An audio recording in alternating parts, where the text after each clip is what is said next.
আবারও ঘুরে দাঁড়াচ্ছে ইরান, ঘুরে দাঁড়াচ্ছে তাদের পারমাণবিক কার্যক্রমও। আর এই কথা জানিয়েছে আন্তর্জাতিক সংবাদ মাধ্যম সিএনএন। সম্প্রতি সিএনএন তাদের এক প্রতিবেদনে জানায় ইরানের ফোর্দো পারমাণবিক স্থাপনায় আবারও কাজ শুরু হয়েছে, যা এক সপ্তাহ আগে মার্কিন B-2 বোমারু বিমান দ্বারা ক্ষতিগ্রস্ত হয়েছিল। স্যাটেলাইট থেকে পাওয়া ছবি এমন তথ্যই নাকি জানান দিচ্ছে। সম্প্রতি ছবিগুলো ম্যাক্সার টেকনোলজিস সংগ্রহ করেছে। ছবিগুলোতে দেখা যায় বেশ কিছু কর্মী ভূগর্ভস্থ কমপ্লেক্সের ওপরে রিজের উত্তরের খাদের পাশে অবস্থান করছে। তাতে আরও দেখা যায় একটি ক্রেন গর্তের প্রবেশদ্বারে কাজ করছে।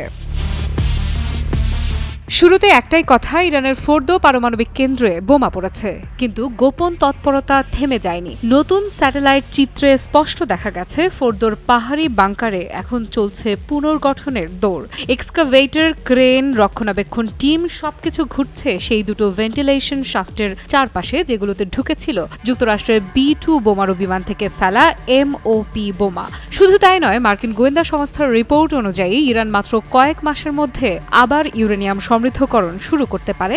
এটা মানছেন জাতিসংঘের পরমাণু সংস্থা IAEA এর প্রধান রাফায়েল গ্রসিও। তিনি বলেছেন, ইরানের মূল পারমাণবিক কাঠামো ধ্বংস হয়নি, ক্ষতি হয়েছে আংশিকভাবে।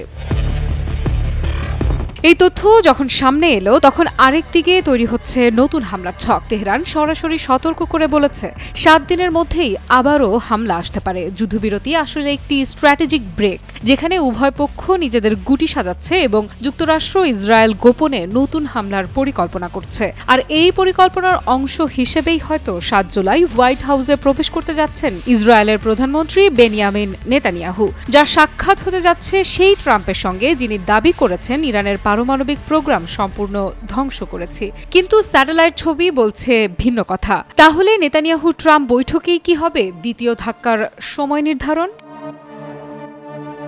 এই প্রশ্নের জবাব খুঁজতেই আমরা দেখতে পাই আরেকটি বিস্ফোরক পদক্ষেপ। যুক্তরাষ্ট্র ইসরায়েলকে দিচ্ছে $510 মিলিয়ন গাইডেড বোমা কিট, 3800-র বেশি JDAM কিট, বহু MK82 ও BLU-109 বোমার গাইডেন্স ইউনিট। এই অস্ত্রগুলো শুধু গাজা নয়, বাংকার ভেদী হামলার জন্য প্রস্তুত। এবং বিশেষজ্ঞদের মতে এই সরঞ্জামগুলো খুব সহজেই ইরানের পারমাণবিক স্থাপনায় দ্বিতীয় দফায় স্ট্রাইক চালাতে ব্যবহৃত হতে পারে। এদিকে আন্তর্জাতিক আদালত নেতানিয়াহুর বিরুদ্ধে যুদ্ধাপরাধের গ্রেফতারি পরোয়ানা জারি করেছে। তবুও আমেরিকা তাকে বন্ধুর মতো ডেকে নিচ্ছে এবং তাকে দিচ্ছে সর্বাধুনিক বোমা। বিশ্বজুড়ে চলছে নৈতিক প্রশ্ন, এই সহায়তা কি যুক্তরাষ্ট্রকেও যুদ্ধ অপরাধের অংশীদার করে তুলছে না? উত্তর আপাতত স্পষ্ট নয়, কিন্তু যেটা স্পষ্ট সেটা ইরান থেমে নেই, যুক্তরাষ্ট্রও থামেনি। ইসরায়েল অপেক্ষা করছে। ফোর্দোর গর্তে মাটি ফেলা হচ্ছে, কিন্তু তার নিচে কি আবার উঠে আসছে নতুন সমৃদ্ধ ইউরেনিয়াম? আর হোয়াইট হাউসে কি সই হবে পরবর্তী স্ট্রাইক অপারেশনের ম্যাপ? অনেকগুলো প্রশ্ন অপেক্ষা করছে সঠিক সময়ের। আফরিদা ইফরাত, নিউজ 24।